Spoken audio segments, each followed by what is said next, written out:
Praise the lord. అతి శ్రేష్టమైన యేసుక్రీస్తు నామములో మీ అందరికీ ఉదయకాలపు శుభాలు తెలియజేయుచున్నాను. ఈరోజు దేవుడు మనకు అనుగ్రహిస్తున్న అతి శ్రేష్టమైన వాగ్దానము కీర్తనలు 81వ అధ్యాయము 16వ వచనాన్ని చదువుకుందాము. నేను వారిని పోషించుదును.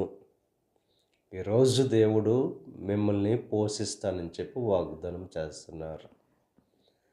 ఆయన తోడుగా ఉంటే మనకు లేమి అనేది ఉండదు. యెహోవా నా కాపరి, నాకు లేమి కలుగదని చెప్పి దావీదు కీర్తనకారుడు రాస్తున్నాడు.